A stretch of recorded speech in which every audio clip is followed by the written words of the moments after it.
Content warning. The following contains strong language, descriptions of gore, violence towards women, child and infant death, drug use, alcohol consumption, suicide, attempted sexual assault, and sexual contact between an adult and a minor. This is intended for mature audiences only. Viewer listener discretion is strongly advised. 186 Bodies by Jessica Lee Hurt.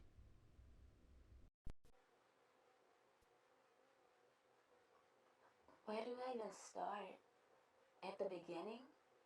I know I talked about this when all of this came out, but I didn't say everything I wanted to say. People spoke for me and about me, and I left out some things too. A lot of things, actually. The news and internet and whatever made it sound like I planned the whole thing. Like I was just waiting for the chance to be famous. That's not what happened.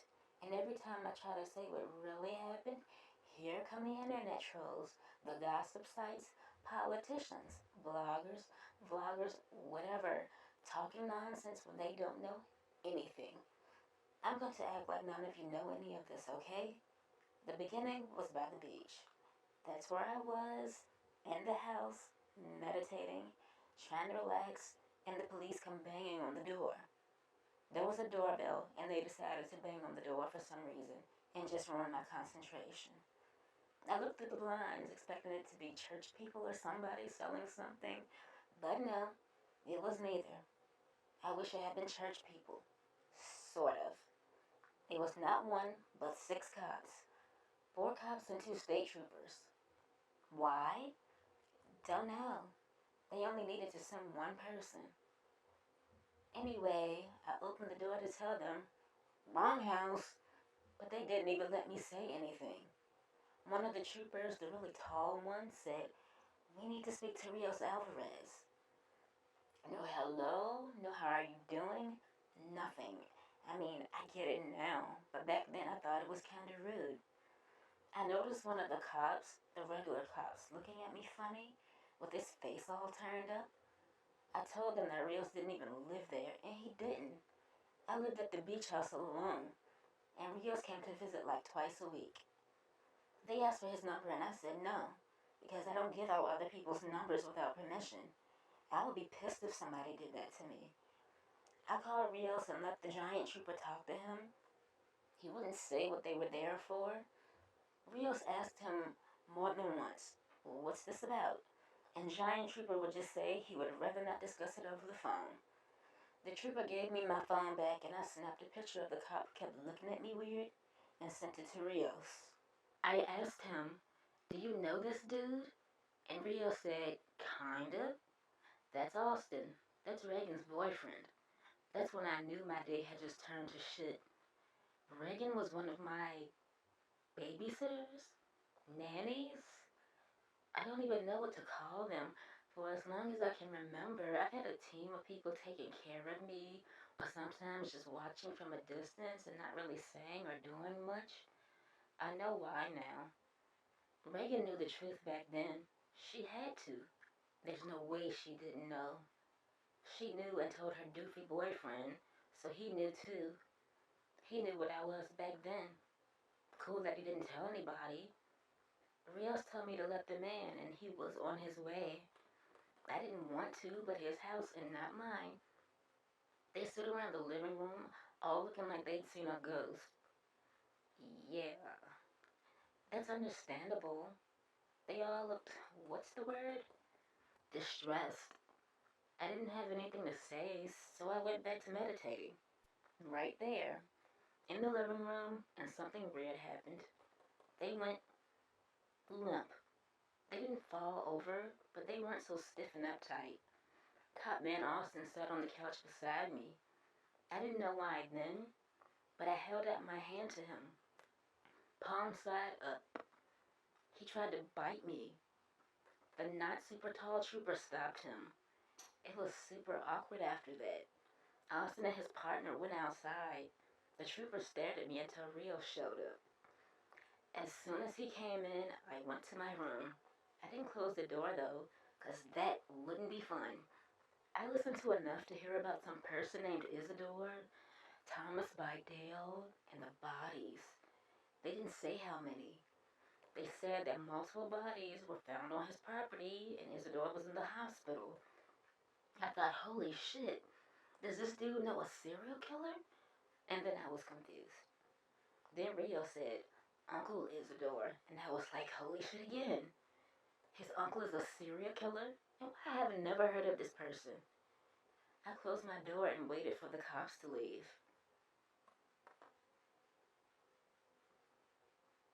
Once they were gone, Rios knocked on my door. He said, I'm going on a road trip. And I was like, okay. Are you going to visit a murderer in the hospital? Why? He wouldn't answer. So I was like, can I go? And he was like, you don't need to. It shouldn't take long. But I was not giving up.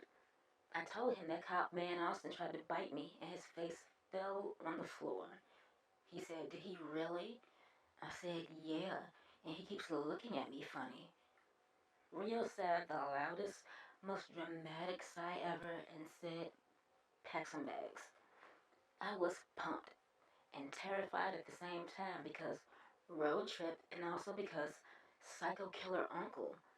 I figured if Rios was 42 at the time, his uncle must be in his 60s. That's super old. I was wondering if he was living alone. Like, seriously, shouldn't people that age be in a nursing home? Anyway, Rios didn't want to drive his regular car and took the RV that he kept at the beach house. Don't know why. Didn't ask. I did ask him about Isidore, and Rios told me that Isidore wasn't actually his uncle, but the widower of his biological uncle. I was confused because widower is a man who lost a wife, and Rios snorted and said, yeah, Isidore's gay. Mind blown to smithereens. So, an old gay psycho killer who has multiple bodies on his property. Saying it out loud like this, it just sounds insane. It is insane. It took the rest of the ride to Isidore's house for my brain to recover. We left at like 2 something and didn't get to Tomas-by-Dayle until after 5. It was crazy. I have never seen so many police cars in one place. Never. There were at least 20. Rios parked the RV as close as he could and told me to stay in there. Seriously. I did. I mean, I didn't have a reason to get out. From what I could see, Isidore's property was way bigger than I thought it would be. Not just a house, but a huge luxury cabin on acres with a massive fence around it. I bet it cost like $1 million. Or more. My stomach started growling, so I raided the mini fridge while waiting for Rios. Or at least that was my plan. I was halfway through a BLT when a lady cop stuck her head in. She was like, Sadrina Alvarez? And I was like, yes. She told me to follow her, so I did. With the rest of my sandwich and a soda. As soon as I stepped out of the RV, my whole body tingled. Not like chills or static, something else. It wasn't on my skin, but in my bones, in my blood. Hard to explain. I followed Lady Cup to her squad car, and she looks me up and down. She says, my name is Jennifer. I wanted to ask you about Isidore Payne. I must have made a face because she chuckled. That name does not match. I don't know anyone else named Isidore, but the last name just sounded stuck on there. Officer Jennifer said, do you know him? And I was like, no, because I didn't even know he existed until that day. She asked a million more questions about my relationship with Rios, and I told her he was not like a father, more like a rich uncle. Then it hit me. Isidore was his rich uncle. I started thinking, what if Rios is secretly a murderous nutball too? After Jennifer put her clipboard back in her car, I asked her how many bodies they found. She said she didn't have an exact number, but almost 100. I almost screamed, because how the fuck can somebody have 100 bodies without anyone noticing? How? Jennifer read my mind. She said, "We don't know how he managed to hide so many." Like, seriously, how the fuck? She stared at the house and said, "Was it taxidermy?" And I was like, "What?" She blinked really fast and tried to scurry away. I followed her and asked, "What was taxidermied?" She wouldn't answer and went under the yellow tape. Of course, I couldn't follow her. Then it happened again. I went back to the RV and closed the door. It felt like lava and ice chunks were in my blood at the same time. I sat on the floor and curled up in a ball. That's when the vision started.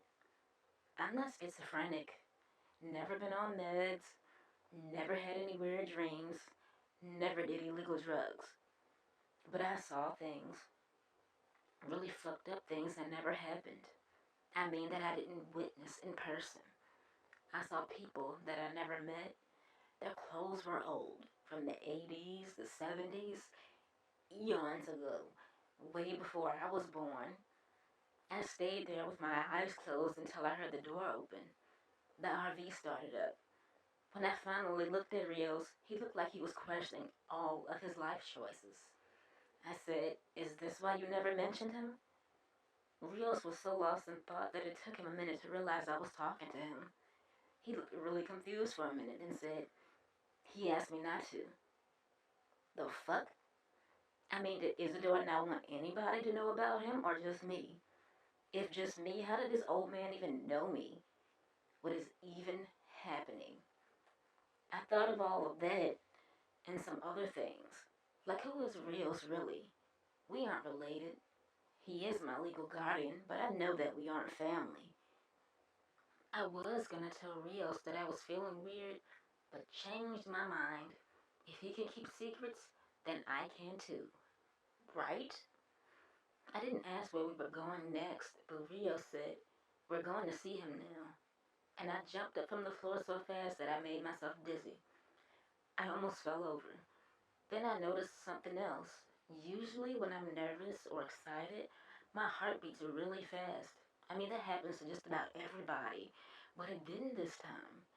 It was like my heart wasn't even there anymore. I put my hand on my chest, felt my wrist for a pulse, and nothing. Nothing from the neck either. We didn't say anything else on the way to the hospital or on the elevator up to Isadora's room. But I did notice that Rios went out of his way to not touch me. I've known this man my whole life, for almost 15 years, and he never had a problem patting me on the head or giving me a high five. He leaned against the wall on the opposite side of the elevator, walked behind me the whole length of the hall leading to Isadora's room. Then he held the door open for me. I almost touched him and he cringed, like I had cooties or something. Isadora was awake when we went in. As soon as he saw me, he tried to get up. He couldn't, of course. The stroke, quotey fingers, had left his whole left side paralyzed. Even the side of his face was droopy. Didn't stop him from cursing Rios out, though. I was expecting a helpless old man who could barely move. Not him. He called Rios all kinds of motherfuckers and bitches. It was funny as fuck. Until he called me it. His exact words were, "Why did you bring it back here?" And I said, "Excuse me?" Isadora didn't even acknowledge me. He just went in on Rios until a nurse came in. Neither of them would say anything while she was in the room. After she left, Isadora went back to ranting. The longer I looked at Isadora, the less normal he looked. Aside from the lopsided face, he just seemed to be coated in something. I took my phone out and looked up the symptoms of a stroke patient. He shouldn't have been able to speak so clearly. I got closer to Isadora and he made the stankiest face at me, like I was some dirty homeless person or a wild animal. I said, "What is that on you?" Rios was like, "What do you see?" And I said, "So weird dust is all over him, like pollen. And you smell funny, old man." Rios pulled me away from the bed. I was like, he's faking. He didn't have a stroke or he wouldn't be able to talk. Rios pretty much dragged me out of the room. Ridiculous, right? He didn't want to touch me at first, then he manhandles me to get me away from that creepy old weirdo. Rios went back in the room alone for like 10 minutes. When he came out, he was so pissed. I mean, like, I had never seen him so angry. I kept my distance. We went back to Isadora's house. Rios just sat there staring at nothing. He was enraged. I had never been scared of him, but I was legit too afraid to say anything. Then, after silently raging, he just said, "You were born here." That's it. No other details. He took his phone out, then off we were again. Like, what the fuck? Then we went to a lodge like 10 minutes down the road. This is a vacation area close to the mountains. Not up the mountains, just close enough. Almost every building looks like a cabin. There's also a river. Forgot the name of it. He got me a room and left again. This was no regular redneck lodge. They had their own restaurant and bar with room service, a swimming pool and tennis court. Really nice. I ordered a bacon cheeseburger and fries. Normal shit. Ate it all the time, like most Americans do. My expectations weren't that high, but I have never been so disappointed by food. It tasted like nothing. The burger tasted like a mattress topper, the fries tasted like shredded shoes, and the soda tasted like carbonated spit. I couldn't even force it down. So, I turned the TV on hoping that the news would have more information than I did about the 100 bodies that Isadore had. It was the top story on every station. They didn't mention that Isadore was a doctor, so that explained how he could afford that house. They also mentioned something that Rios didn't. Isadore was found by a delivery boy. He had his groceries delivered by a service, and the delivery boy went around back because no one was answering the door. Since nobody wanted to tell me anything, I decided to find out for myself. I tried to sleep and couldn't, but had this strange urge to walk around outside barefoot. It was like 2 in the morning, and here I am whistling and digging my feet in the dirt. The sun coming out is the only reason I went back to my room. Took a quick shower and walked back to Isadore's neighborhood. It's more like a town. It's not just houses, but little stores and restaurants right in the middle of the woods. Anyway, I figured if I could find this delivery boy, I could talk to him myself and find out what happened. I went to the only grocery store in town. Back then I didn't realize why, but I could tell what mood people were in. If they were super happy or super sad, nervous or excited, terrified or disappointed. I just went up to the most terrified person working there. He was like 18 or 19. His name tag said Calvin. I was like, "Hi, Calvin." He didn't even look up from the vegetables he was putting up. He said hi and kept working. I was like, "You found Uncle Isidore?" That's when he looked up and holy shit. He jumped so high, like a startled cat. I fell out laughing until I realized how fucking scared he was. Poor Calvin. He looked like he was gonna cry. I was like, my bad. I was just wondering what happened. He stared at me for a minute and said, "I'm taking a 15 at 8 o'clock. I'll meet you outside." And he did. I thought he was full of shit, but he was serious. I waited out front by the soda machines. He was shaking and rubbing his hands together like he was freezing. This was in May. It was almost 80 degrees outside already. I said, "What did you see?" He could barely talk straight. It took 5 minutes of him rambling and stuttering before I had to just stop him. I was like, "Calvin, where were the bodies? Were they outside or inside?" He said outside. Backyard. Half buried. That's where he was. Outside. Backyard. Isadore's house was 1 acre. I mean, he could have buried 100 bodies, but somebody would have noticed him shoveling. Somebody would have noticed him dragging these bodies in upturned dirt. His break was almost over, so I said, "Did you see anything else?" Calvin was like, "Basement door was open. Trail of blood from the basement. Outside basement." His manager called him back inside, and that was it. Isadore's house had a basement that had an outside door, but no door inside the house. That was interesting. I saw houses like that when I looked at homes for sale. It was fun to look at all the different designs and floor plans. And a trail of blood. Was it fresh or dried? He was very specific, so I assumed dried. I mean, those people were dead, so it wouldn't have still been wet. Unless one of them was killed recently, like the day before we got there. Then I remembered that cop Jennifer said something about taxidermy. Did she mean the bodies were taxidermied? And if they were, why were they buried in the backyard? I went back in to give Calvin my phone number. I wasn't flirting with him and he knew that. There were just so many questions that I wanted answers to. So I told him to text me when he got off. I called a cab back to the hospital.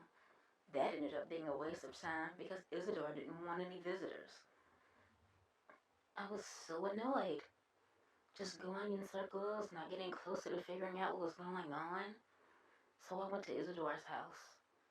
There were even more cops and news crews and just a bunch of nosy people standing around taking pictures. They even put up these black curtain thingies so the nosy MFers couldn't see everything. The fence wasn't just around the house, it was around his whole property. So I figured if I followed the fence, I might be able to sneak around the backside. If I could find the backside. But Rio showed up. He was like, I'm staying in the motel down the street. Need anything? I was like, no. But it was suspicious that he didn't get a room in the same lodge where I was staying. Before he could disappear again, I said, was I born in there? Rios pulled me away from the crowd and said, shh. They'll ask more questions if you say things like that out loud. That was not a no. So I was born in Isidore's house. Things get stranger. I asked him, did Isidore give me to you? He wouldn't answer. People were starting to give us funny looks. I mean, I don't blame them. We look nothing alike. They were probably trying to figure out how we knew each other. Did I tell Rios about Calvin? No, I did not. Should I have? Probably. Instead of staying in my room, I went to the river, and something happened. People were having so much fun and were so happy, and it pissed me off. I can't explain it. It was like I became allergic to happiness. It made my stomach turn and made my skin itch. It was just so bizarre. I mean, I live on the beach, but there are always happy people around. Always. Like year round. Now it just made me feel ill to see people smiling and hear them laughing. My palms, neck, and chest started itching really bad, so I left. Didn't really want to go back to the lodge, so I just roamed around until Calvin texted me. I gave him my room number and told him to meet me there. So this was at like 3 something in the afternoon. He showed up right after I got back. One of the employees watched us go in my room and shook his head. I flipped him off because it was none of his business what we were doing. Calvin was still nervous. I was like, stop fidgeting and sit down.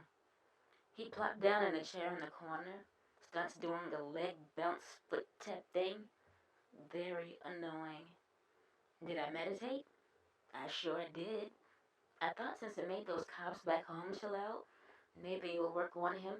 And it did. He stopped bouncing and tapping. My God, that shit is irritating. I waited for him to say something first. Once I realized he wasn't going to, I said, the blood that you saw, was it dry or still wet? He was like, wet. And I was like, did you see what was in the basement? He shook his head really fast. Like he did see, but was too scared to say so. I don't know why, but I thought it would be a good idea to sit on his lap. He froze up again, then turned into a statue.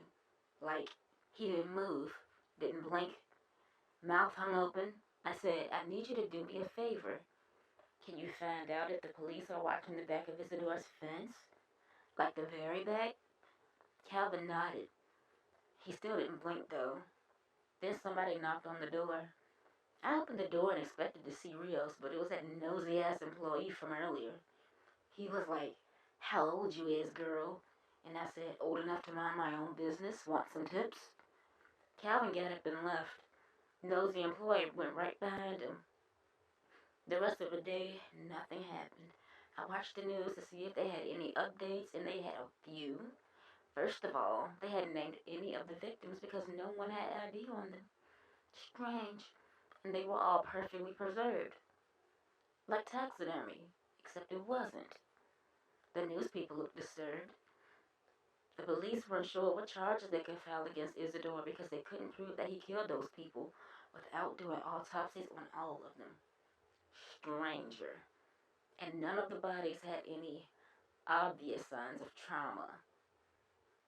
You know, those crime shows say that when the victim isn't shot, stabbed, or knocked in the head, that's when they are suffocated or poisoned. I dozed off at some point due to boredom. When I woke up, it was 7 something. Wasn't hungry, which was weird because I hadn't eaten all day.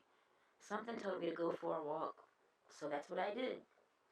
I was going to go back to Isidore's neighborhood, but kept walking when I got close to it. Instead of relying on Calvin, I decided to see for myself if I could find the back of his property. Walking around the woods barefoot sounds like it should hurt, but it didn't. It was oddly comfortable. Felt like memory foam. Anyway, I saw the cop cars around the front of Isidore's house, but didn't see any lights to the side or coming from the back. Something happened while I was strolling through the trees. I felt this tugging sensation, like my whole body was metal and there was a huge magnet somewhere nearby. And then my stomach started rippling. Not growling, not gurgling or anything. It was weird. I put my hand on my stomach and it felt kind of firm. I never had abs before. My stomach has always been a little squishy. Not fat, but soft and pokeable. I just stood there for a minute trying to process everything, and Calvin comes out of nowhere, sweating and cursing. I'm like, what's wrong with you? And he says, a zombie. A fucking zombie. I thought she was dead. He takes off running towards the street. I thought his dumb ass was going to be roadkill. But I got my question answered. I found the back of Isidore's property and there were cops there. One cop. There was only one. It was a young dude and he saw me. He was like, crime scene, no access. And I was like, what crime? You don't know if he killed those people. He had to think about it. He was like, you're right, I don't. But until we prove that he didn't, it's still a crime scene. Where are your shoes? I said, back in my room, then left. Didn't feel like arguing with him. I went back to my room and Rios was waiting at the door for me. And again, I get, where are your shoes? With everything going on, I just had to ask and said, who are you, really? He just said, your caretaker. That's it. He invited himself into my room and ordered a pizza. Didn't ask what I wanted. Asking him anything too direct was a waste of time. So I asked him how Isidore was doing. He laughed and was like, didn't you say he was faking? I was like, he didn't have a stroke. And back to silence. The pizza came and I didn't eat any of it. I couldn't even smell it. Rios ate 5 slices and left. Like, what was the point of even coming? After he left, he texted me. His text was like, the lodge owner told me some man was in your room. Doesn't seem like anything happened in there. Like, the fuck? I was so tempted to throw my phone into the wall. I was so frustrated and so annoyed. Going for walks always helped me calm down, so that's what I did. I walked to the river, and there weren't that many people around. It was peaceful at first, until a truck full of dumbasses showed up. They were so loud and so obnoxious, so happy and excited I wanted all of them to die. I can't explain how, but just thinking about it put it into their shenanigans. They shut up and looked at me. Their faces were blank, just deadpan. My palms started itching again, and I'm like, why now? I left. Spent the whole night just wandering around.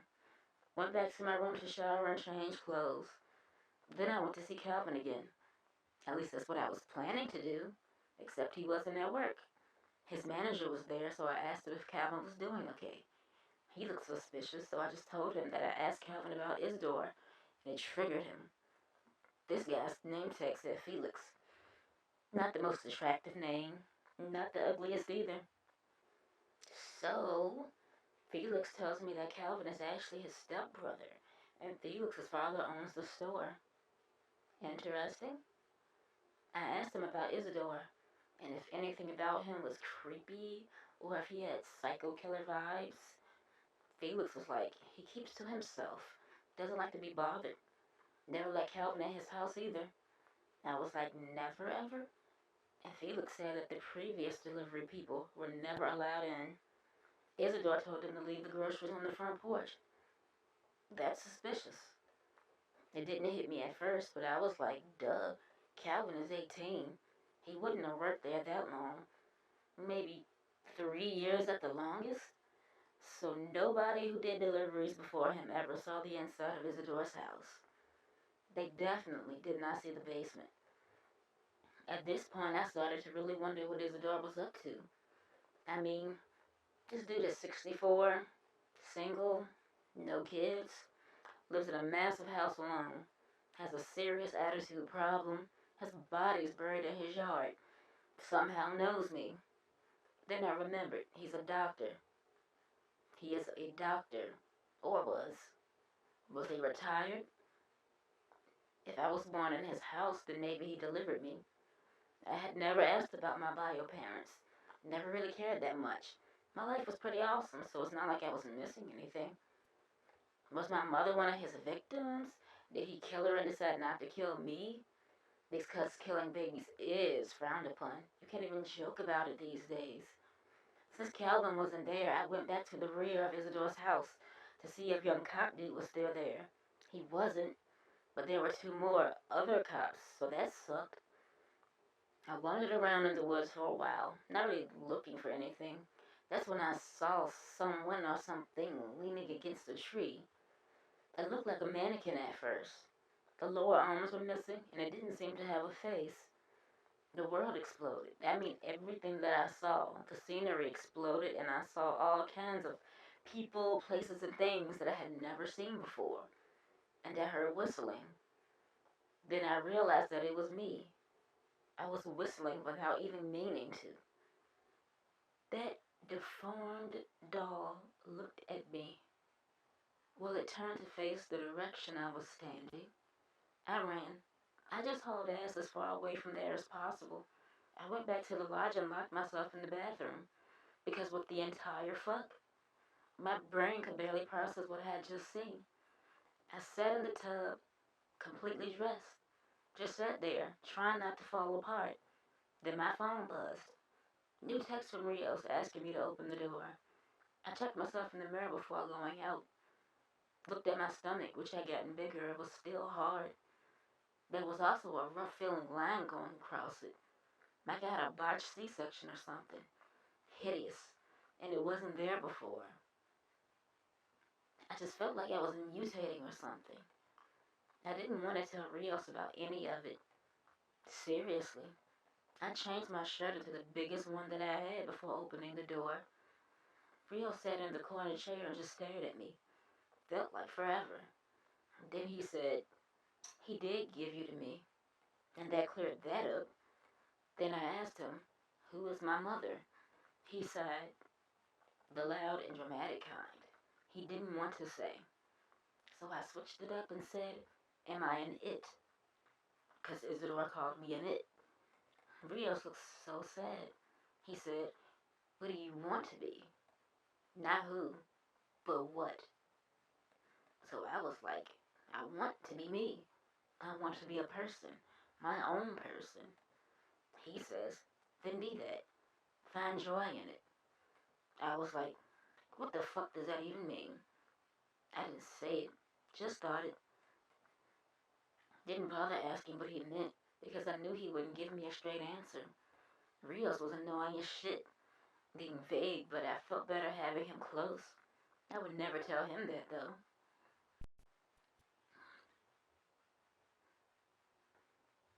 He disappeared again.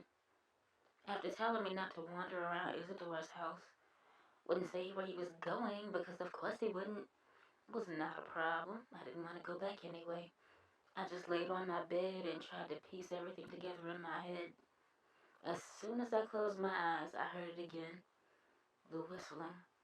I could see faces. So many faces. And I knew their names.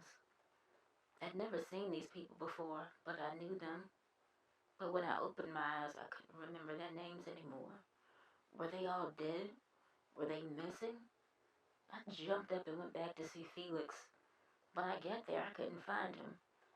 One of the people in the meat department said he was in his office. She told him that I was looking for him, and he invited me into his office. Should have been a red flag, but I was on a mission. Felix was like, "Back so soon? Did you come to see me or Calvin?" I said, "Have a lot of people been going missing around this area?" He stared at me for a second, then nodded. Then he starts rummaging around in one of his file cabinets. At first, I thought he was just messing with me, but he handed me a sheet of paper. It wasn't blank. It was a photocopy of a missing person poster. The whole world ended right there. There was nothing, not one thing. I couldn't believe what I was fucking looking at. It was me. It was me, and also not me. This girl looked exactly like me. Exactly. But she wasn't me, and I was not her. Her name was Tiana Pruitt. Had never heard of her. I looked at Felix, and he looked really proud of himself. He was like, "You took this better than I expected. Surprised you didn't faint." I was missing? Or was this Tiana girl missing? Like, what the fuck is even going on? I said, "Can I keep this?" And Felix was like, "Sure, go ahead. If anyone else sees it, they'll have questions." Guess who I bumped into on the way out? Yeah, Calvin. He was nervous and kind of scared. I was like, "Take a picture of me." And he said, "Why?" And I was like, "Do it and send it to this website right here." I showed him the website for the missing people with my hand over Tiana's face. Didn't feel like explaining everything to him then. He took the picture and sent it. I didn't want to sit from my phone. Even though Rios told me to stay out of it, I went back to Isadore's house anyway. I figured I should try to get a picture of that creepy thing wandering around in the woods. It looked female. Long hair. The hair was a mess. Tangled and knotted. Looked like it hadn't been washed in forever. She, or it, was not skinny or fat. Around 5 feet tall. And the more I thought about it, the more she reminded me of myself. I stayed in denial though. You know why? Because denial is comfortable. There were the two cops around the back of Isadore's property. I also noticed like 5 or 6 unmarked SUVs around the front. I assumed they were FBI, and I was right. These two cops were supposed to be standing watch, you know, making sure nobody jumped the fence. They were horseplaying and didn't even notice me. I noticed something about them though. They were smiling and laughing, but neither of them were happy. I'm sure they got in trouble for not seeing me climb the fence. At the time, I didn't care. Still kinda don't. The whole back of Isadore's property is just trees. And more trees. And they are so close together that you have to turn sideways to get through them. I could hear all the crime scene people, but didn't run into anybody. Up until then, I could never get close enough to see what they were doing. I just imagined them having 100 bodies lined up under white sheets. Then I heard it again. The whistling. It wasn't me though. I bit my lips and put both hands over my mouth. Then the magnetic pull again. Stronger than before. The itching. Worse than before. I don't even know how I noticed it, but I saw something silver on the ground. It was stuck in the dirt, so I had to kind of dig it up. This part was left out of the news reports and whatnot. It would have made law enforcement look bad if, they admitted that I was able to sneak into their crime scene and also touched evidence with my bare hands. But whatever. The silver thing was dog tags. You know, the kind they get in the military. I read the name and was like, I know this guy. But how did I know him? He was wearing a red shirt with the sleeves cut off. Then I heard rumbling. Like loud rumbling. And I was like, what the fuck is that? It sounded like a caravan of trucks. And that's what it was. Instead of going towards the house like I planned, I went right towards the side of the fence and closer to the road. I saw like 5 long trucks lined up on the street, and then the FBI guys went and talked to the drivers. It hit me that the trucks were refrigerated. They were going to load these bodies up and move them to someplace else, and that really pissed me off. I had no idea why, but I was enraged, like to a murderous degree. I just turned into a beast, like not literally, but I ripped branches off the trees trying to get to the house and cursed them out. Because how dare they move my bodies? I never said they could take them. I was thinking this and thinking that it was so creepy and not natural for me to be mad. Like I had two different brains. My normal brain is like, you shouldn't let them see you. This is a crime scene. And the other brain was like, kill them. They need to die. The other brain won. I ran towards the first important looking person in the yard. Detectives and agents wear suits. They don't wear uniforms like the two jackasses play fighting in the woods. I could see her badge, and her face was pure shock. I could tell she was thinking, the fucking fuck. And I was like, where's Floyd Anderson? I found his dog tags. This detective agent chick was like, who are you, and how did you get in here? Climbing the fence was the only way in, so that was a dumb question. All the other cops and lab nerds were staring. Since I had everyone's attention, I said, Floyd Anderson. Red shirt, cut off sleeves, then held his dog tags up. One of the nerds took the sheet off, this huge white guy. Red shirt, cut off sleeves, brown hair, kinda muscular. I tried to give the tags to the nerd, but the agent chick was like, you can't be here. I noticed that they weren't digging. They were just pulling bodies up like the ground was made of pudding. Very strange.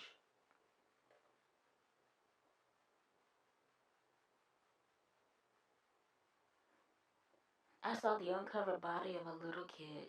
Looked about 4 or 5. I was like, that's Jeremiah Hill. Where is his mother?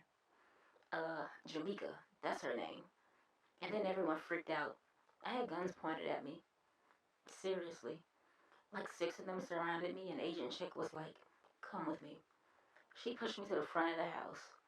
I was able to get a quick glimpse of where the basement door was. You had to go down like 6 steps to get to it. And guess who was out front already? Yeah, Rios. When he saw me and the gun aimed at my back, his face just... I can't even describe the face he made. He went under the police tape and asked me what I was doing. His exact words were, what the hell are you doing? I was like trying to give them these dog tags that I found, but they won't take the stupid things.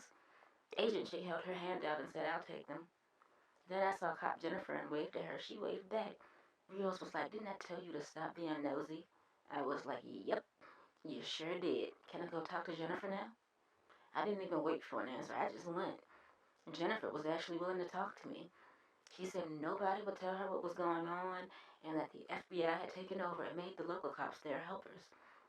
I mean, of course they did. Jennifer pointed at Agent Chick and said, she's really stuck up. Agent Patterson, Nicole Patterson, I don't like her. Learned her name, will continue to refer to her as Agent Chick because I can. Jennifer seemed cool, so I thought I could share Tiana's poster with her.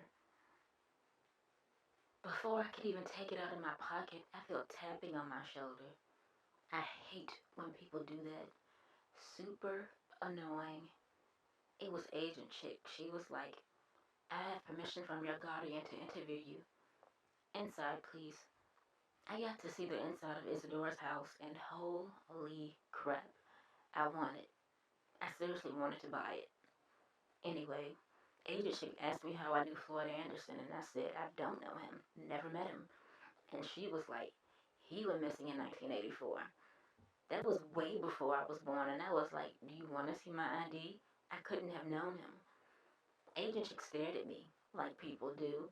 Then she said, we found Jamaica Hill. I didn't say anything to that. It sounded like they thought I killed those people, but I didn't. I did, but I also didn't. I asked her where they were taking the bodies to, and she said, to various hospitals to be properly identified. If that was the only reason they were taking my bodies, then I could solve that problem. I was like, line them up. I'll tell you who they are. Agent Chick actually looked frightened. She was a stuck-up heifer, but she looked frightened. Then I started itching again. Pretty intense, too. I just rubbed my hands together, but the neck and the chest were itching, too. There was no way to ignore it, so I just acted like mosquitoes got to me. We went out the deck door, a sliding glass thing. I really liked that house. Didn't have a reason to, but decided to meditate right there with all the cops and nerds working away. They relaxed.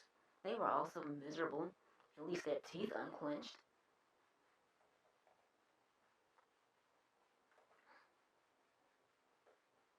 Agent Chick whistled, like a basketball coach.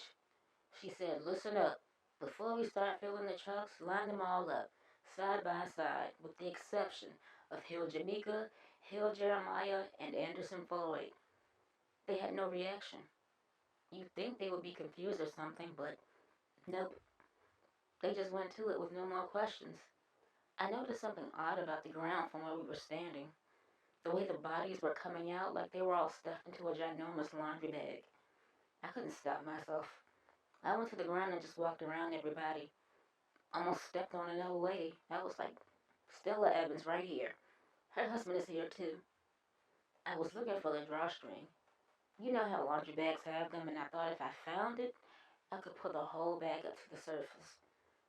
They pulled another body up. It wasn't Stella's husband. It was a chick, late teens, early 20s. I said, "Calliope Musa Isaacs, Stella's husband is Jack. He should be wearing brown pants and a white shirt." I looked at Agent Chick and she had a hand on her gun. She wanted to shoot me, but also knew that her case would be fucked in 10 different ways if she did. I pointed out Kevin Olson, Harriet Ford, Eva Daniels, Abigail Carter, and Jennifer Hardy. Jennifer Hardy wasn't like Cop Jennifer. She was tall, almost 6 feet, red hair, and pregnant. Two more bodies pulled out. Everyone stopped working. A few of them cried. I was, well, I wouldn't say amused, but I can't think of a better word. They pulled out Roy and Ryan Collins, identical twins, mirror image, 6 years old. They were wearing matching clothes, because of course they were. So cute. I kept walking, but wasn't getting anywhere, so I took my shoes off. One of the lab nerds gasped. I smiled and waved at Agent Chick. She didn't say anything, just stared. Being barefoot helped. I dug my toes into the dirt and felt something stretchy and slimy. I couldn't get a good grip on it with my toes, so I had to reach in with both hands. 3 bodies were in the way. There were like 5 cops putting ankle and wristbands on them. I was like, Sheriff Nian, John Jackson, and Aria Connor. One nerd was like, "Did you say Connor? Aria Connor?" And I was like, "Yeah, I did. Why?" He was like, "It was on the news, like all last year." And I was like, "Okay then, can you move them?" They were all in my way. I couldn't take it anymore and yelled, "Move over there, please." I pointed back towards the side of the house. They all looked at Agent Chick waiting for her to say something. She was like, "Move it or lose it, people." They finally got the hell out of my way. I had to crawl around on the ground surrounded by dead people, but I found it. I found a string. It wasn't really a string, but you know what I mean. And there was this hard piece on it that felt like a hook. I didn't question it at the time because I was too focused. Anyway, I didn't even have to pull the little hook thing that hard. Just one good yoink and the whole thing came up. A mass of glob of bodies came up out of the ground. At least 50 of them, just all smashed together. Arms, legs, faces, and heads, just packed all in there. Grotesque is the word. That's what it was. It was like the bag they were crammed in was invisible. Agent Chick put both hands over her mouth. She was legit in shock. Some of the helpers screamed. One of them fainted. Don't know why. If you seen one dead body, you seen them all. 3 of them quit right there on the spot. 2 nerds and 1 cop just walked off. 4 of them puked.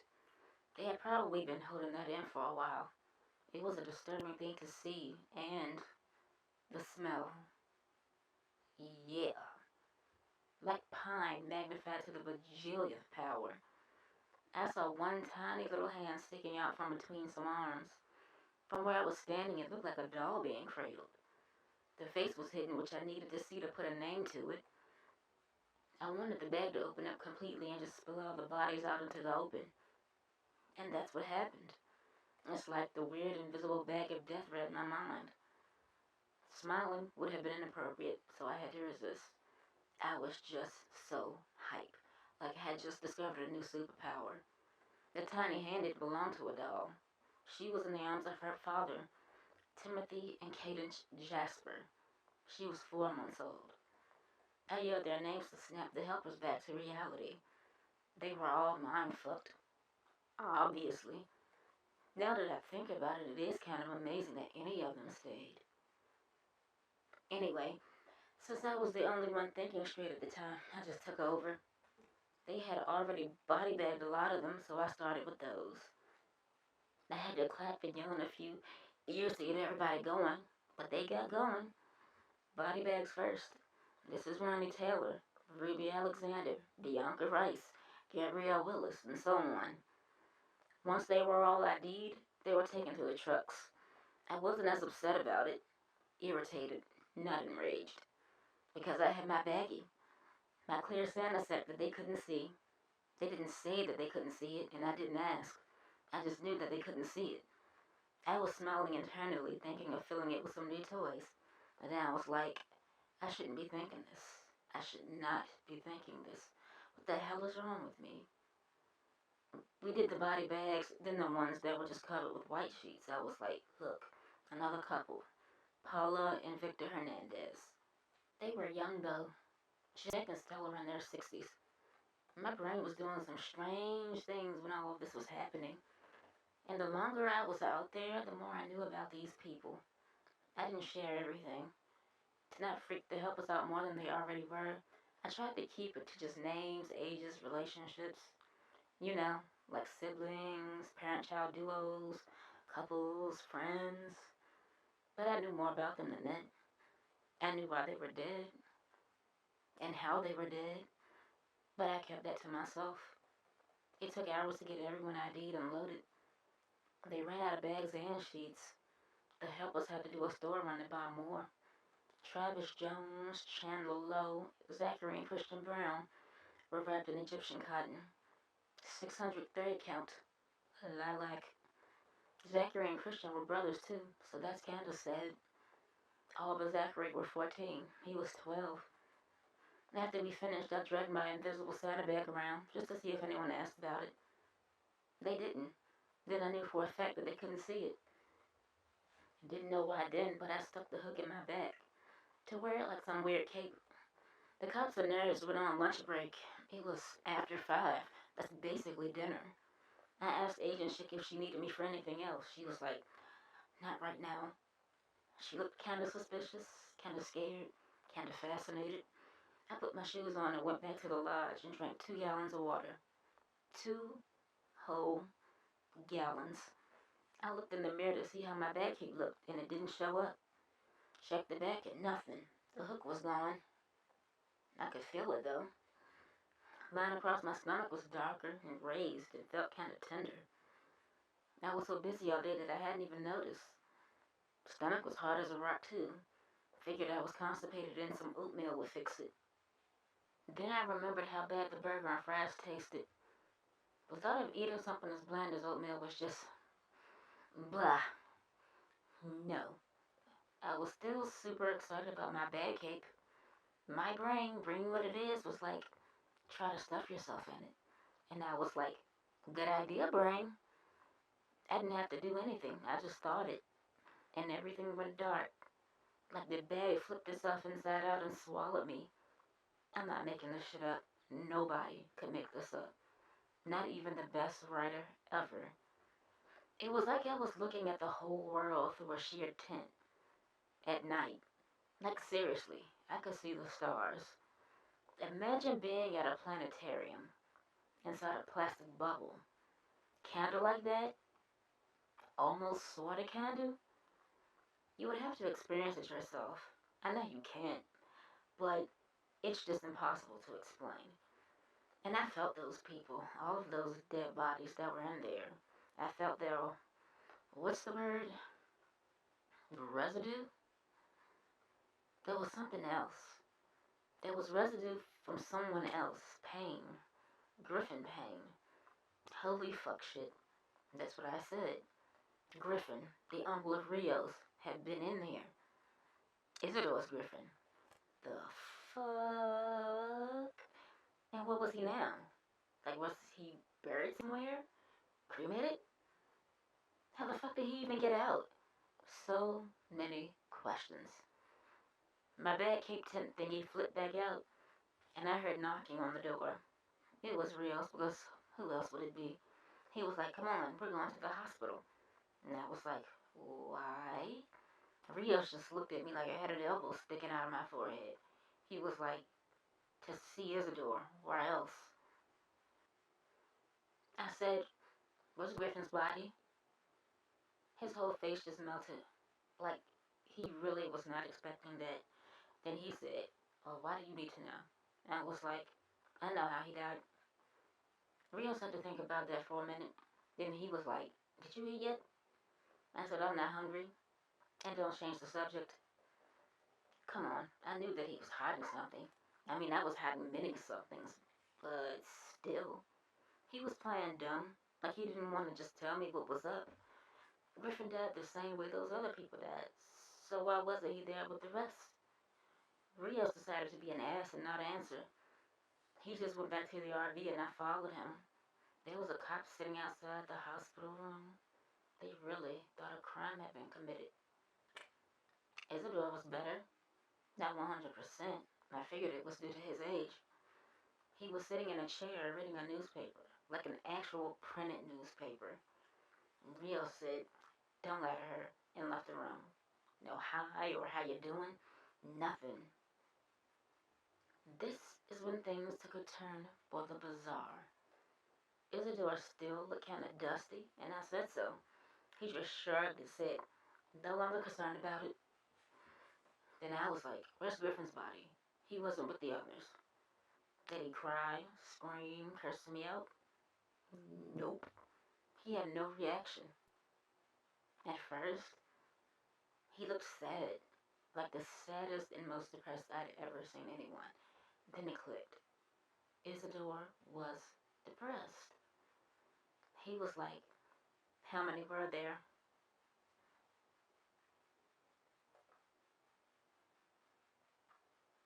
I was like 186. He did react to that. Most likely was not expecting the number to be that high. But who would? That's a lot of bodies.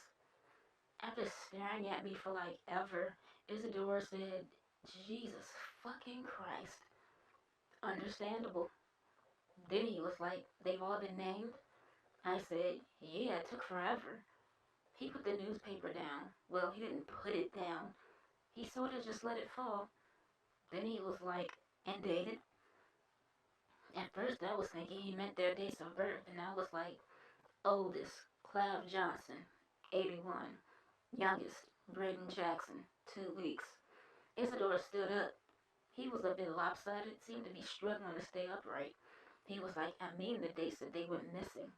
Was the last one in 2004. I was confused as shit, because why did it matter, and what reason did he have to care? And I was like, no, the last one missing 2 months ago. From some concert.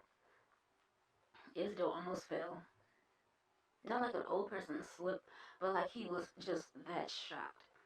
He managed to get to his bed before he hit the floor. Good thing, too. Hospital floors are hard. I waited for him to say something. Anything. When he was actually able to speak, he said, Watanabe? Miles Watanabe. I was like, yeah, you knew him? Wow, you have the worst luck. Did you know anyone else? He wouldn't answer that, so I took it as a yes. Then the tears started. Like he legit sat on the edge of his bed and cried. So awkward. And I just stood there looking stupid while this old ass man sobbed his eyeballs out. Once he got it all out, he was like, you don't know what you are, do you? I was like, an it? I mean, that's what I thought he would say.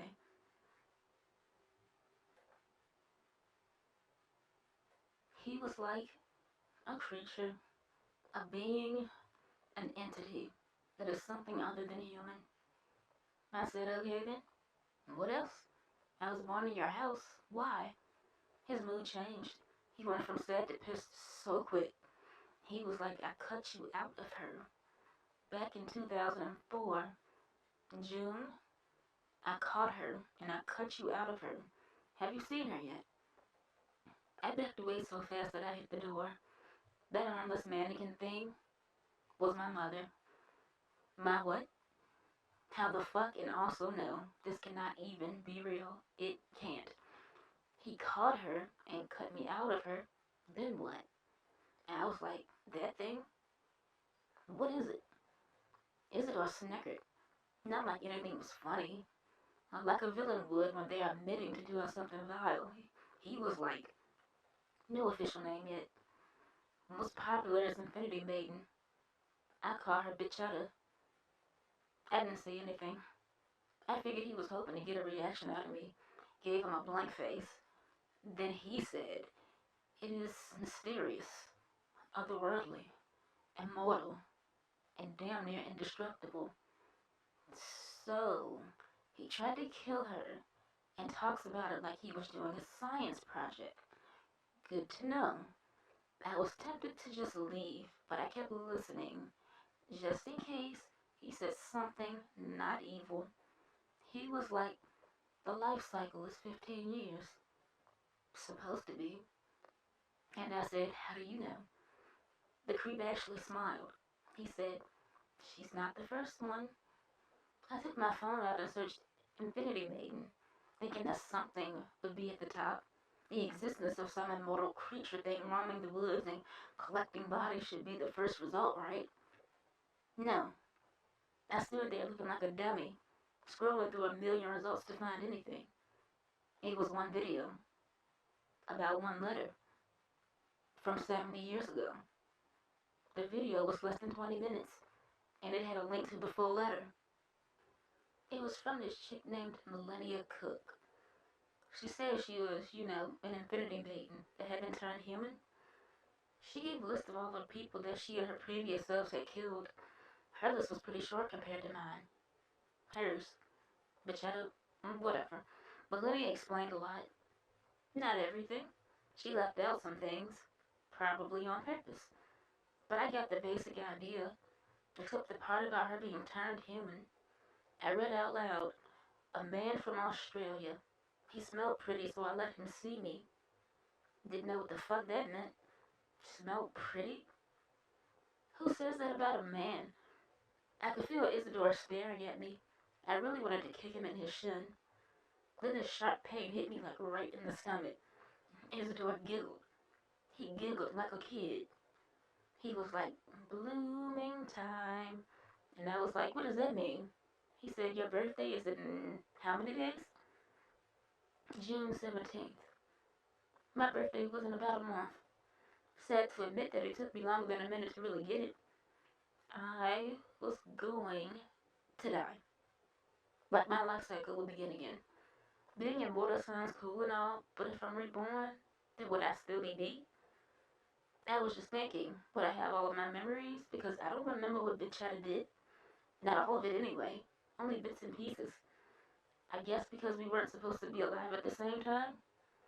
The letter mentioned whistling, panpipes, mushrooms, the pouch, planting, the seed baby. Millennia did mention that she absorbed some girl named Gertie. She said this Australian man, Nolan Cook, he didn't see her as Gertie. He saw her as someone else. She didn't say who. She let this Cook dude see her, let him get close to her because of his smell. And then she says that he put quotey fingers, seeds of mortality, in her womb. Then she goes on about how he kept her pretty much as a pet.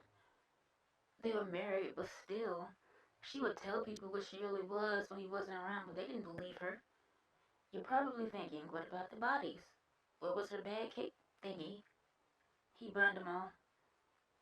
When he turned her human, the sack, not bag, SAC, fell off. When she started telling people the truth about what he did to her and all the people that she killed, Cook went and caused a massive forest fire. He was never charged for it either. She told people that he did it. No one believed her. Then I get to the end and I wanted to break my phone. When I saw that the letter was written from a mental institution, I wanted to scream. This superhuman with godlike power was turned into a victim. That's worse than being a villain. At least villains aren't powerless. It was some premium grade A bullshit. Nolan died in his sleep and she was sent to the nut house. The end. Not really, but this is so messed up. She actually loved that loser. The letter was 9 pages long, and she spent 3 of them whining about missing his smell and some oil that he used to rub on his hands. Like fucking hell, I wanted to barf. I would rather die than turn into that. Isidore snorted. I guess he could tell how disgusted I was by his stupid letter. I was like, does Machado have panpipes? He shook his head and said, no, not anymore. Then I was like, she can still whistle though. And he was like, no to that as well. Her mouth was sewn shut. Notice how he worded it, like he wasn't the one who did the sewing. He also cut her arms off so she couldn't take the thread out or play the panpipes if she found them.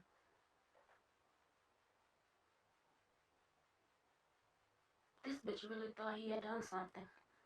Like he battled a monster and won. He just sat there all proud like he was the hero. He mutilated her, stole from her, violated her. He violated me, us. Yeah, I felt violated, and it was just so gross. But he didn't actually win. The cheddar was still able to attract people to her.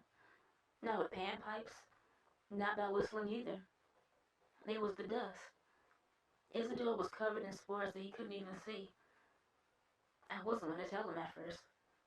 But then I started thinking about Miles Watanabe and what happened in 2004 to make Isidore think that nobody else died after that. It couldn't have been a coincidence that he knew 2 people killed by Bichetta. I really hate calling her that, so I'm going to call her Mel Jr. from now on. They aren't related or anything. I just think that calling her a bitch is rude. How did I figure out what the dust was? Don't know. I just knew. It's like after reading Millennia's letter and thinking about everything else, it just clicked. And I wondered where Mel Jr. was and what she was doing. Like, is she still using spores to attract people or what? It works like pheromones and perfume. Of course, it doesn't work on me, but on regular people, they would inhale them and just become obsessed with finding the source. Anyway, I decided to go back and ask Asian chick who went missing in 2004. I didn't say thanks or bye to Isidore, I just left. To avoid all the news crews out front, I went around the back to climb over the fence. At least that's what I was planning to do. Like Calvin came flying out of the woods. His punk ass almost knocked me over. I was like, the fuck are you doing?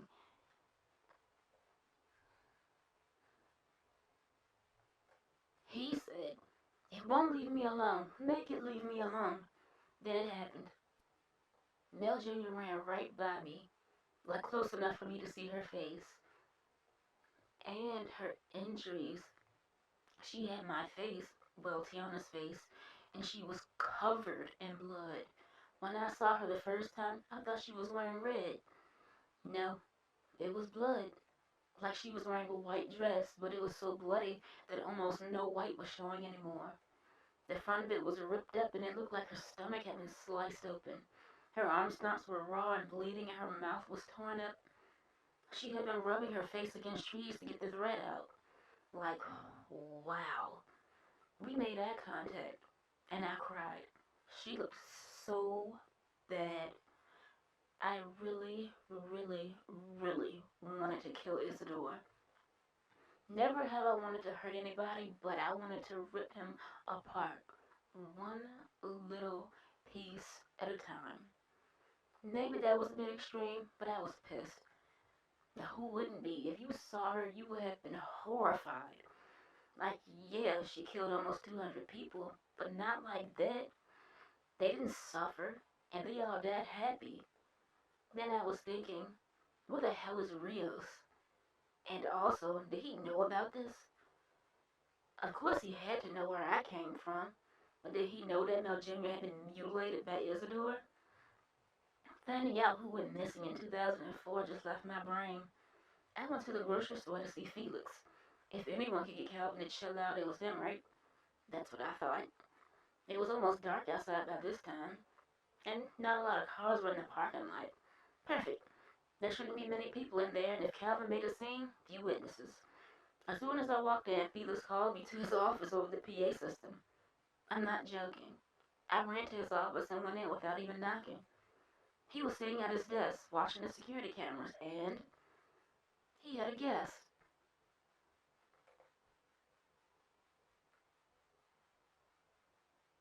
Some woman was sitting in a chair with her back to the door. When she turned around to look at me, I was not expecting the reaction that I got. She jumped up and tried to hug me. She was all like, TT, Anabu, where have you been? I had to jump over the desk to get away from her. Felix looked amused. Punk ass. I said to this chick, I'm not Tiana, so please don't touch me. She looked so confused and was like, you don't remember me? You don't remember your favorite cousin? And I was like, I don't know you. She started crying and went on and on about how close her and Tiana were and blah, blah, blah. Did not care, still don't. I couldn't stand to listen to her anymore, so I just asked Felix where Calvin was. And he was like, not here, probably at home. And I was like, and where's that? Instead of writing an address, he drew a doodle of a little house on a sticky note. I am not making this up. Calvin lived in a shack in the woods, further up in the mountains. They had a cow on the side of it for some reason. The cousin, she said her name was Cassidy, and said she wanted to know what happened to Tiana, so I told her. I told her about Mel Jr. and her collection of dead bodies, and how Tiana had been absorbed. Back in 2003, I told her to go to Isidore's house and find Agent Chick to confirm. Anyway, I went to go find Calvin and make sure he was okay, and to find out why Mel Jr. was following him. I kind of knew why, but I needed to be sure. Since Isidore pretty much admitted to stealing her panpipes, I was wondering what he did with them. Then I was thinking that Calvin was the one who found Isidore and maybe something else happened. Maybe Calvin saw the pipes and took them, or Isidore gave Calvin the pipes for safekeeping. In either case, what was Calvin doing around Isidore's house? I wasn't about to walk up a mountain in the dark, so I called a cab. Didn't know where Rios was, so I texted him and told him to ask Agent Chick who went missing in 2004. I told the driver to drop me off at the first house we saw. After he left, I took a picture of where I was standing and sent it to Calvin. I sent it with the message, I'm looking for you. I heard the door open behind me and just started walking. It was dark as shit because, there were no streetlights. I'm just walking up this road, hoping to not get hit by a car or mauled by some wild animal. And I was like, there are no animals around here. How strange. No birds, no bugs, no squirrels, raccoons, possums, nothing. Try not to think about it too hard. It was a relief, kind of. All I had to worry about was being roadkill or being kidnapped. Then you know what happened? Mel Jr. just popped the fuck up out of nowhere. She scared the shit out of me. Like, just out from behind some trees. She just ran out and stopped, like, right in front of my face. I screamed. Not due to being scared of her, but just from being startled. It was so dark, but I knew it was her. There was some connection between us. I mean, I am technically a clone of her. It's like we share a mind. Somewhat, sorta, kinda. I knew who she was and she knew who I was. I wonder if twins separated at birth feel the same when they finally meet. She tried to whistle, but her mouth was too torn up. That's when I knew that she really wanted the panpipes. I was like, does Calvin have them?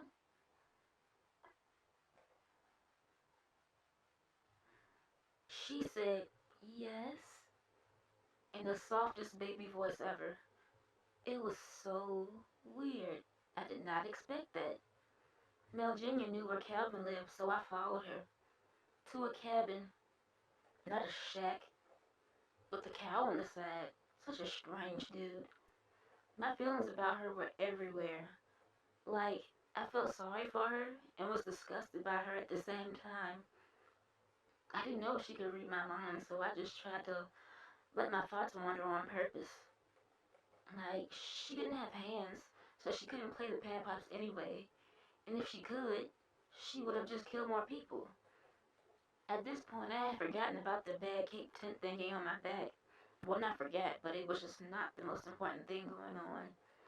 There was too much going on. And then my phone buzzed.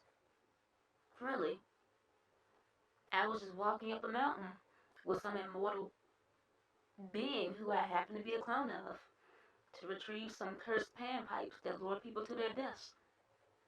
Yes, cursed. Not magic, not supernatural, freaking cursed. And my phone buzzed. New text message. It was the most unreal shit. It felt like a dream. A very real and disturbing dream. Then my phone reminded me that it was real. The text was from Rios. He had a name. Devin O'Neill Jones. Okay. I bet on my own life that both Devin and Miles were involved with Isidore. Mel Jr. stopped right outside of Calvin's door, then backtracked. She stood off to the side. I thought it was so he wouldn't freak out. I knocked and almost lost my head. Calvin jerked the door open and immediately started swinging a baseball bat. He was just swinging blindly, yelling, "Leave me alone, go away." My reflexes were on point. Otherwise, I'd be dead or brain damaged right now. I was like, "Calvin, it's me." And he calmed down. He had to squint to see me. When he realized it was me, he dropped the bat. I was like, "Did Isidore give anything to you?" He had to think about it, then disappeared. Well, not into thin air. He just walked away, then came back with a little black box. I knew what it was before he opened it. Poor Calvin was just in the middle of a mess that he really had nothing to do with. The panpipes looked brand new. No dirt, no blood, no discoloration. I said, "What did he tell you?" And Calvin was like, "Nothing. He just said to hide it. But that thing, that damn zombie won't leave me alone. Why ain't it dead?" At this point, I realized that he never mentioned that we had the same face. Based on that, I figured that he wasn't seeing Tiana when he looked at Mel Jr. He saw someone else. I didn't ask him about it though. He was traumatized enough. I said, "I'll take this. I'll give it to the police." He was happy to be rid of that box. I mean, he did a long exhale like someone who was holding their breath for too long. And that was it. I said bye, and he said bye, then closed the door. Don't know why, but I gave the pipes a blow. A stupid thing to do, but I couldn't resist. It didn't sound like anything. I thought maybe they were broken or something, was stuck inside. I went over to where Mel Jr. was to ask her, and the most nightmare shit happened. She kicked me in the stomach. Like, wham! Right in the stomach. Now, any blow to the gut would have you bent over in pain. And as soon as I did the bent over stomach grab, she slammed her midsection into my head. But instead of just hitting her abs, my head went inside of her. That nasty open wound that was on her stomach, it opened up more. And she was purposely trying to shove me into it. And then she starts walking and dragging me, with my whole head and upper body inside of her.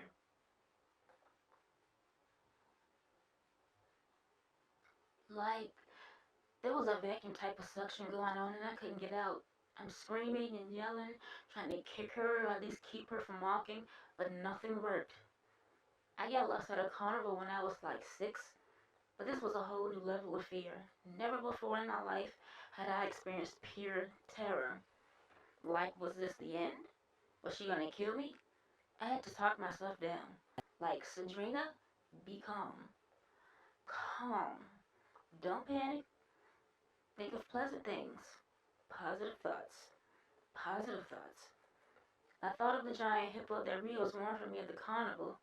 It was still in my room. I thought of ice cream, watching the sunrise, the smell of new shoes. She let go. Her stomach spit me out. And as soon as she did, I willed my bad cape tent to swallow me. Then I ran. I ran towards some headlights and was back on the road.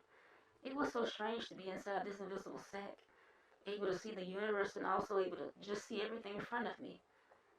Now I think the sack was doing what I wanted. Like, it knew what I needed right then. And right then, I needed to be able to run. I needed to get away from Mel Jr. I ran all the way back to Isadora's house. Don't know how. Should have passed out on the way. Nobody noticed me emerge from the sack. It was dark and they weren't paying any attention to me. I saw Cassidy talking to Cop Jennifer, so I asked them if they seen Rios. Cassidy was like, he went to the store. And I was like, which store? And she was like, the one we just came from. He went to talk to Felix. Jennifer shined her flashlight in my face and was like, were you running? What's wrong? I was like, fucking everything. I didn't mean to yell, but it was an emergency situation. Rios kept going missing when I needed him.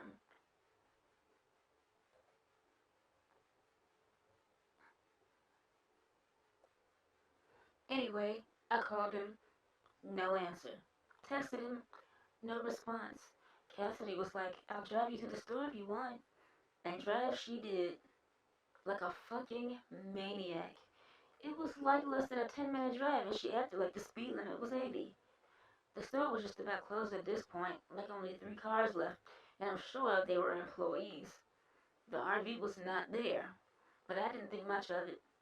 I should have thought a lot of it. I went in and most of the lights were out. I knocked on Felix's office door and he opened it. This might upset some of you, but you know, what happened happened. I'm not leaving it out. I said, is Rios here?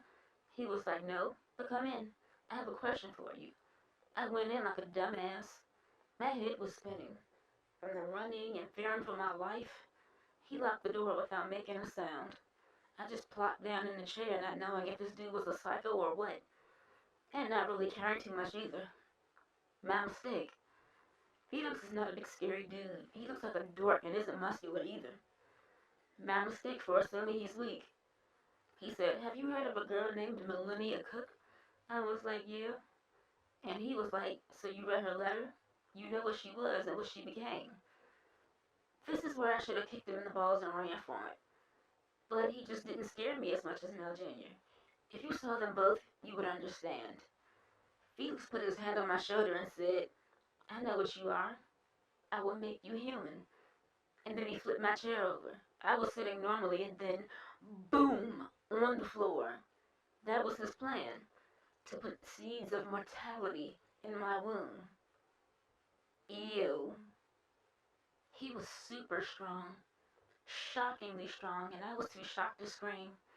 I didn't even fight him until I saw his thing. That's when I realized what was happening.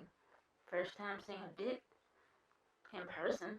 I've seen a few in pictures and videos, but in person, inches away from my face. Yuck. So ugly and gross.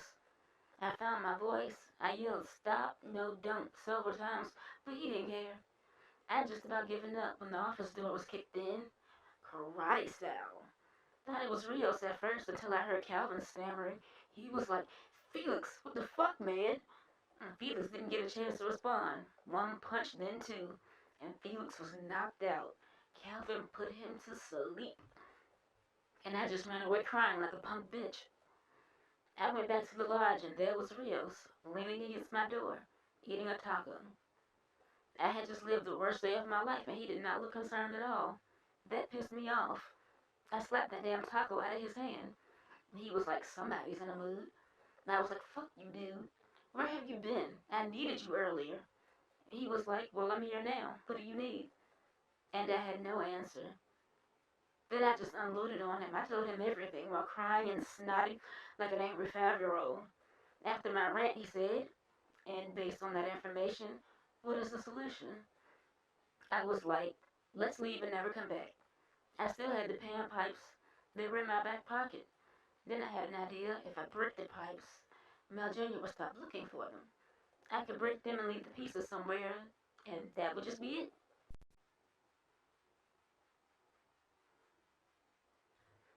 Seemed like a good plan at the time. I was desperate. I just wanted the whole thing to be over. Rio stepped aside so I could go in my room. I closed the door in his face because I was still pissed. There was no hammer or everything I could use to break it, so I took a bath. A very long bath, completely submerged, head included, and more bullshit happened. It's like everything I needed to know about being an infinity maiden was copied and pasted into my brain. Water did that. Water told me that breaking the pipes wouldn't work. It also told me something else.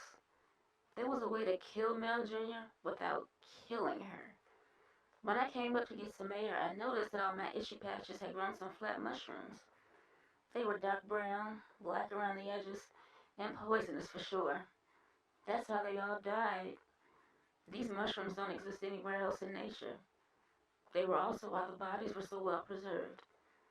The line across my stomach had opened. I put my hand in it. It was a pouch. The Infinity Maidens before me used that pouch to store souvenirs from their victims. Jewelry, clothes, ID, whatever. That's why none of the bodies had ID on them. There I was, some strange plant fungus demigoddess type of creature just sitting in a tub, in a lodge, knowing that no one else in the world would ever relate. Millennia was long dead, so I couldn't even talk to her. I also knew that even if I told the whole truth and showed proof, some people still wouldn't believe it.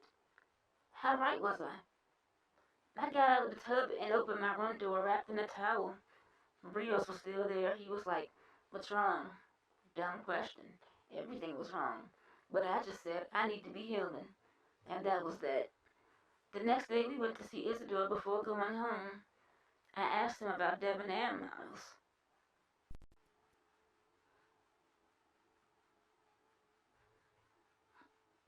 I said, "Did you use Devin as bait?" Isidore was like, "I didn't know why Big Shadow chose Griffin. I still don't. I was attracted to Devin because their personalities were so similar." He told me that he didn't live in the era when Griffin died. They were just visiting. That's when Griffin was lured by Mel Jr.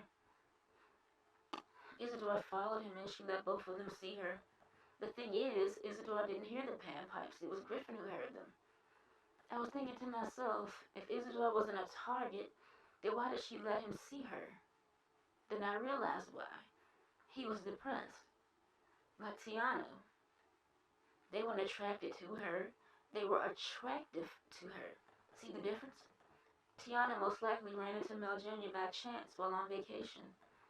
I'm sure if Isidore had been a girl, Mel Jr. would have absorbed him too. Anyway, he watched Griffin eat a mushroom from the palm of her hand. Isidore described how Mel Jr. seemed to be stuffing Griffin into some kind of bag.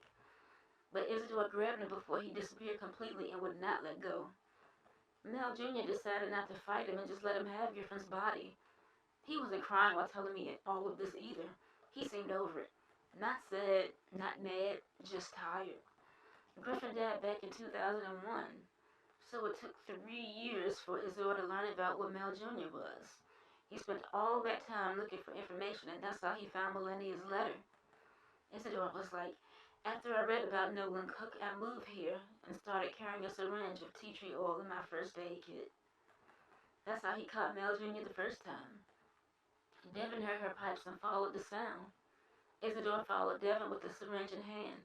He thought he could take her down before she killed Devin. He was wrong. Isidore injected her with tea tree oil. Obviously, it didn't kill her. It just, what's the word? Immobilized. It immobilized her so she really couldn't get away from him. He cut her arms off below the elbows, sewed her mouth shut, cut me out of her and took her panpipes. Then he said, "She never left me alone. I stayed here to watch her. I thought I was keeping people safe." I said, "Her mouth wasn't sewn when I saw her." He was like, "She kept rubbing the sutures out, so I had to keep doing them over and over. Such a hassle." He thought he was keeping people safe, but he put debonair Miles in harm's way. Not on purpose, but still. I told him the truth. I said, "Do you know what Griffin, Devin, and Miles had in common?" This bitch ran his hand through his hair and struck a pose. He said they had excellent taste. I said they were happy, very happy. That's when it hit him. They were happy because of him. He's one of those people who are like, if I can't be happy, at least I can make sure others are. One of those types. Mel Jr. targeted and collected people who were happy. Really, really happy. And it made me think of how all the smiling and laughing people I see every day aren't really happy. They're just faking it. He did actually start crying at this point. Like he probably noticed that Devin and Miles weren't as happy as they could be and tried to fix them. And that just made it super easy for Mel Jr. to notice them in her territory. He was a doctor, not just a doctor, a trauma surgeon. Fixing people was his job. I felt bad for Isidore. It was horrible what he did to Mel Jr., but I could at least understand why. Griffin was the love of his life, and to just watch him die in such a fucked up way is just sad. Do you know what I think? I think Isidore was ashamed when I told him this.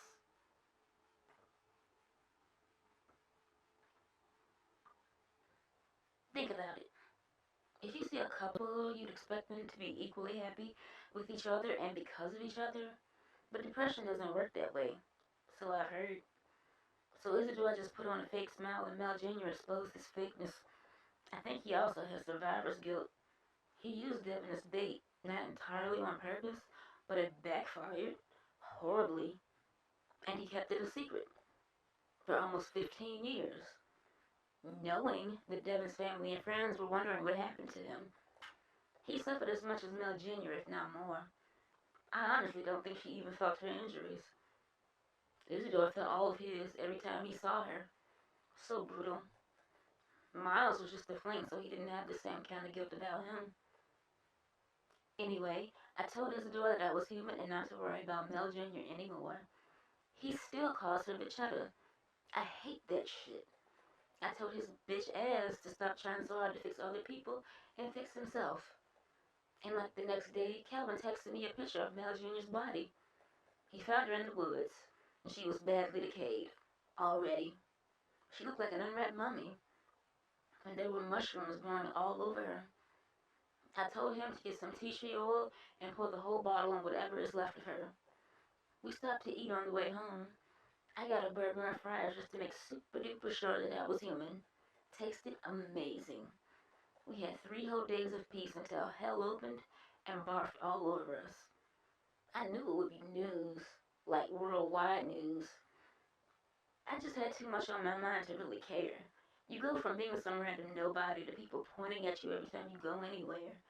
And some people actually want this shit. Like, anyone who gets famous on purpose is a freaking weirdo. I've been called a witch, a bitch, a demon, a monster, an abomination, proof that Satan exists, the angel of death, and queen of hell.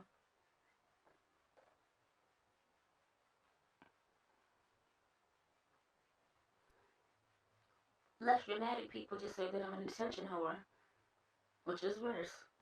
I've been interviewed a dozen times and they always ask the same questions. Did you always know what you were? How did we know you're not a danger to anybody? How did you become human? I mean, god damn. I've been honest from day one. Day one. It's not like I could lie about it. There are photos and videos. Some people even claim that Rios created this whole thing for attention. How could he create this mess? It's not like he could pay law enforcement to go along with it. I doubt FBI agents could be running out like birthday clowns. He has been perfectly awesome this whole time. Maybe not the whole time, mostly towards the end. But whatever. He is the reason why I'm still alive right now. Millennia's letter has been verified. Nolan Cook's existence also verified. The wildfire that he caused definitely happened. The mental institution that Millennia was in, definitely real, was shut down like 30 years ago. History nerds have found evidence of infinity maidens from thousands of years ago. Even though I am the reason the families and the friends of all the victims got closure, some people still think I'm evil. Or lying. Or both. But whatever. People believe what they want. Not everyone has been a complete asshole to me. Not even most people. I see some here and there who look at me with pity. I hate it, but not as much as I hate being treated like a freak. My favorite type of people are the curious ones. No judgment, no sympathy. They are really interested in my story and ask questions that are, not stupid. I get messages from random people who ask better questions than the ones who get paid to interview me. Like this one kid asked if Isidore really had a stroke or if he was faking. I was like, he didn't, but he wasn't faking it either. Mel Jr. relied on spores because she didn't have her panpipes and couldn't whistle.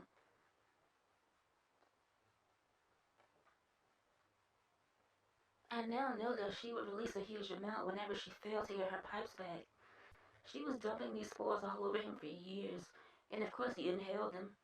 And on top of that, she could metabolize her death shrooms to create like a petrifying gas.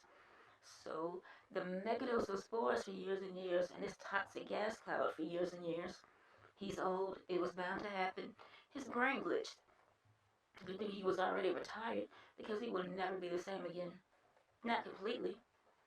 There were more good questions. Oh, yeah, that one person who asked why Mel Jr. left her Santa bag in Isidore's yard. Good question. Two answers. For one, it was too heavy. The weight of it slowed her down too much, so she just parked it there, like a backpack in a locker. She wasn't going to leave it there forever. It's just that the body spilled out right in time for Calvin to see them, and you know how that went. She could have left it anywhere else, so why his yard specifically? Of course, because she wanted her panpipes back, but also because she really liked him. I know it's kind of gross, but she was attracted to him, like Millennia was to Nolan Cook. And I never mentioned this before because I didn't want people to think Isidore was a monster. Well, I thought he was a monster at first, but I know better now. Anyway, Mel Jr. was able to heal from her injuries. Slowly. Very slowly. Like her arms would grow back over time, and Isidore would cut them off again. Even though he was very violent towards her, she still kept going back to him. For him, not just the pipes. I think dragging that heavy sack around slowed down her healing ability. So she left it where she thought it would be safe. Kinda cool and kinda scary to think that this sack thingy full of bodies could just be left anywhere.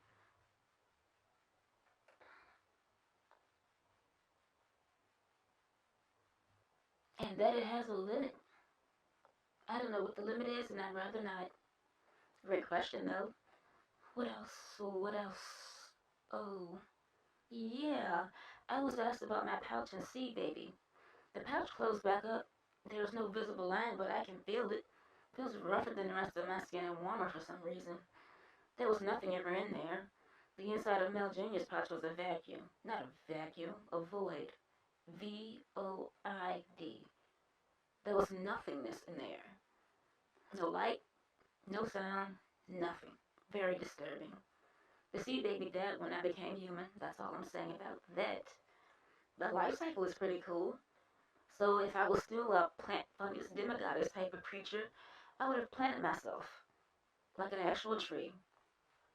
On the night before my 15th birthday, I would have dug a hole and stood in it.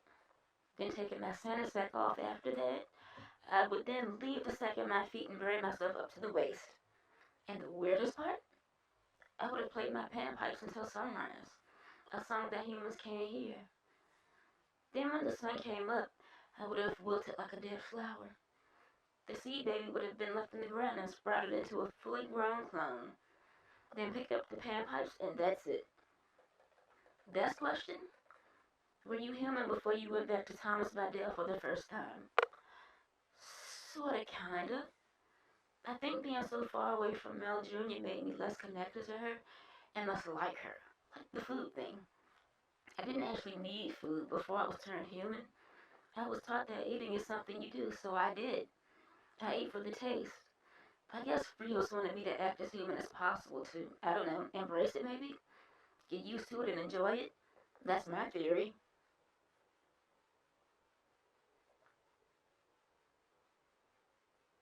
A rude but interesting question I keep getting is if I have a uterus. I do, but I won't be able to have kids, and no, I don't care. Can't think of any more at the moment, but I'm sure there are more. Anyway, my most favorite type of people are the ones who actually ask me about me. They show concern and ask if I'm okay and really care. I'm not okay, honestly. I never told anyone before, not even Rios, but I can still see their faces. I still know all their names. Unlike you people, I don't need to look at a list, or pictures, or videos. Even when my eyes are open, I can still see them before they died. Like I'm seeing them through Mel Jr.'s eyes. How they were just in a trance and kill themselves accidentally. They didn't know they were going to die. They had no idea what she was. I could see her stuffing tiny little pieces of her toxic fungus into the mouths of the babies. April Jackson was wearing Brayden in a wrap thingy. She died last. Her two older boys, Evan and Isaiah, went first. April just stood there and let her kids die. There was nothing she could do about it. And I get to see that play over and over again, probably for the rest of my life. I can see the couples like Jared Kim and Jim and Lee. They were 18 and 19. Jim wasn't even supposed to be here. She was supposed to go back to Korea after graduating from high school. She stayed for him, and now, yeah. Her aunt actually told me that.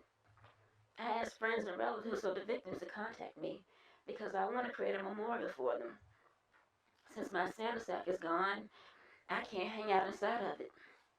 I wanted to experience the residue some more, learn more about the people who were inside of it. I know it sounds nasty, but I'm just being honest. It was the coolest thing ever, and I'll never experience it again. I've been doing things the hard way. Mostly what I have now is where they were and what they were doing when they went missing. The most surprising one for me so far has been a friend group. 6 of them. Don Washington, Calvin Sanders, Faith Oliver, Thomas Miller, Jonica Jones, and Tyson Grant. Calvin Sanders stood out to me first because, the other Calvin. Calvin Sanders and his friends were friends with benefits.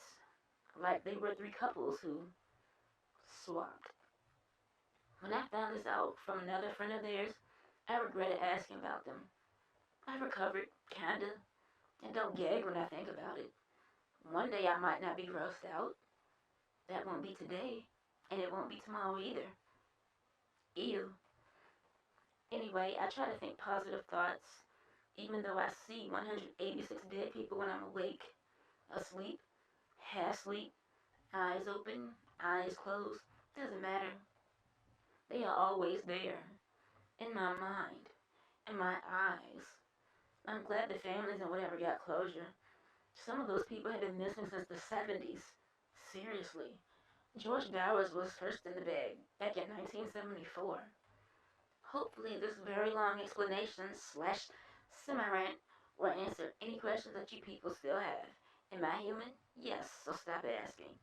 I am not immortal. I am not evil. I am not dangerous.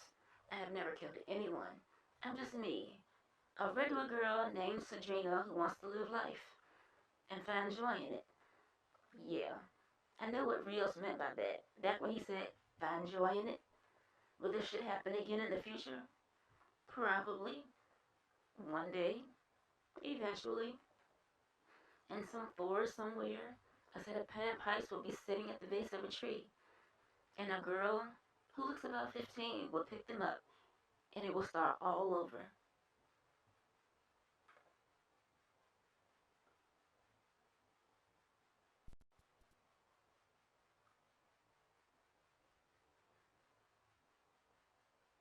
She won't need food, just water. She'll be barefoot to soak up minerals from the dirt.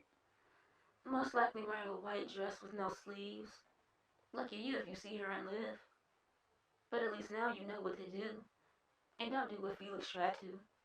Just don't. Anyway, that's it. That's what happened.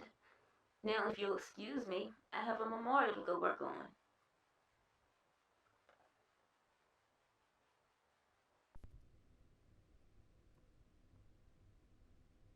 All locations, characters, and situations are fictional and in no way represent real people, places, or events.